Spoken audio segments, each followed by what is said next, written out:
एक पूरी की पूरी कहानी, और वो भी सिर्फ 1 मिनट में। सुनने में थोड़ा अजीब लगता है ना कि ये कैसे हो सकता है, लेकिन सच तो ये है कि कुछ कहानियां बस चंद लफ्जों में वो असर कर जाती हैं जो शायद मोटी मोटी किताबें भी ना कर पाएं। तो आज हम एक ऐसी ही छोटी सी कहानी के पीछे छिपे राज को समझने की कोशिश करेंगे। ये देखेंगे कि कैसे शब्दों का सही ताना बाना एक छोटा सा जादू बुन सकता है। तो चलिए सबसे पहले उस कहानी को ही देख लेते हैं जिसकी हम बात कर रहे हैं। स्क्रीन पर जो कहानी है उसे एक बार आराम से पढ़िए और महसूस करने की कोशिश कीजिए। पढ़ लिया है ना, बिल्कुल सीधी सादी सी, लेकिन दिल पर असर करती है। अब सवाल यही उठता है कि आखिर कैसे? कुछ ही तो वाक्य हैं, ऐसा क्या खास है इनमें जो ये इतना गहरा असर छोड़ जाते हैं? चलिए इसी गुत्थी को सुलझाते हैं और इस कहानी की बनावट को थोड़ा और करीब से देखते हैं। देखिए, कोई भी अच्छी कहानी एक पेंटिंग की तरह होती है, और पेंटिंग बनाने से पहले क्या चाहिए? एक खाली कैनवस। तो कहानी का पहला कदम होता है वही कैनवस तैयार करना, एक दुनिया बनाना जहां कहानी के रंग भरे जा सकें।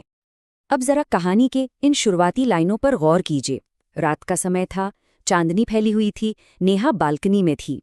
ये सिर्फ डिटेल्स नहीं है ना? ये सब मिलकर एक माहौल बना रहे हैं। कैसा माहौल? बिल्कुल शांत, सुकून वाला, और हाँ, थोड़ा सा रोमांटिक भी। और ठीक इसी सीन में हमें मिलवाया जाता है हमारी कहानी की मेन कैरेक्टर नेहा से। तो देखा कितनी सफाई से कहानी की बुनियाद रखी गई है। हमारे पास माहौल है, हमारे पास किरदार है, और एक एक्शन भी है। बस इन 3 चीजों से ही हमारे दिमाग में पूरी तस्वीर साफ हो जाती है, बिना किसी फालतू डिटेल के। अच्छा, कहानी लिखने की जो कला है ना, उसमें इस शुरुआती तैयारी को एक नाम दिया गया है, एक्सपोजिशन। सीधी भाषा में कहें तो ये कहानी का वो हिस्सा है जो बताता है कि भाई सीन क्या है, कौन लोग हैं और हम कहाँ हैं। इसके बिना तो कहानी शुरू ही नहीं हो सकती, बिल्कुल हवा में लटकी हुई लगती है। ऑलराइट, तो हमारा स्टेज तैयार है, किरदार भी आ चुका है। अब कहानी को आगे बढ़ाने का टाइम है। अब वो हिस्सा आएगा जहां से कहानी में एक टेंशन, एक उम्मीद, एक खिंचाव आना शुरू होता है। और ठीक उसी वक्त एंट्री होती है कबीर की, और वो जो सवाल पूछता है ना, जरा उस पर ध्यान दीजिए। तुम्हें याद है? ये सिर्फ एक सवाल नहीं है, ये एक चिंगारी है जो अतीत की एक खूबसूरत याद को सुलगा देती है। बस यहीं से कहानी का असली मोड़ आता है। और फिर आता है नेहा का जवाब। वो सिर्फ हाँ में सिर नहीं हिलाती, वो उस याद से जुड़े एक वादे को जिंदा कर देती है। तुमने कहा था। सोचिए, इस एक लाइन ने कहानी में कितना वजन डाल दिया। अब पढ़ने वाले के मन में तुरंत एक सवाल उठता है, तो क्या वो दिन आज आ गया है?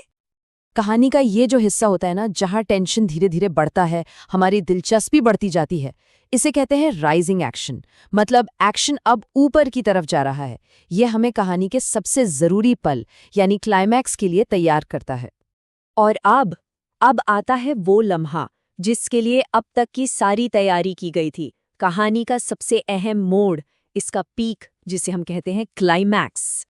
सिर्फ 4 शब्द, आज वही दिन है, एंड बूम, एक ही झटके में वो पुराना वादा आज की हकीकत बन गया। ये वही पल है जिसका इंतजार ना सिर्फ नेहा बल्कि हम सब भी कर रहे थे।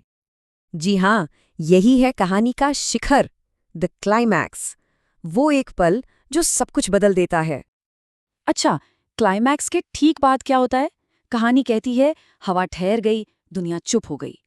ये सिर्फ पोएटिक लाइनें नहीं हैं, ये उस पल के असर को दिखा रही हैं, किरदारों के दिल की हालत बयां कर रही हैं।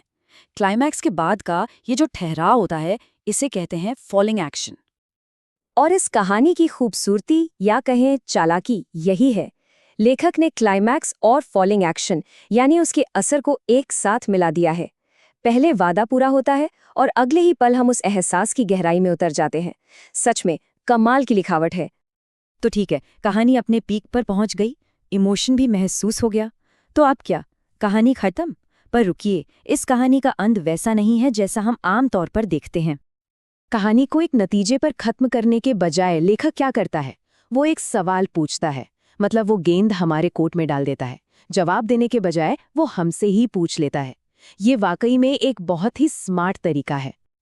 देखिए, ज्यादातर कहानियों का अंत होता है क्लोज्ड एंडिंग, मतलब और फिर वे खुशी खुशी रहने लगे, सारे जवाब मिल गए, किस्सा खत्म। लेकिन ये कहानी इस्तेमाल करती है ओपन एंडिंग का। ये जानबूझकर कुछ सवालों को अधूरा छोड़ देती है ताकि हम सोचें, कल्पना करें, और इसी वजह से कहानी कागज पर खत्म होने के बाद भी हमारे दिमाग में चलती रहती है। तो घूम फिरकर हम वापस उसी सवाल पर आते हैं कि इस 1 मिनट की कहानी का राज क्या है।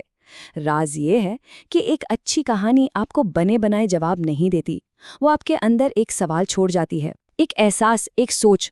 और शायद इसीलिए ये छोटी सी प्रेम कहानी अपने आप में पूरी होकर भी हमारे दिलों में हमेशा जिंदा रहती है।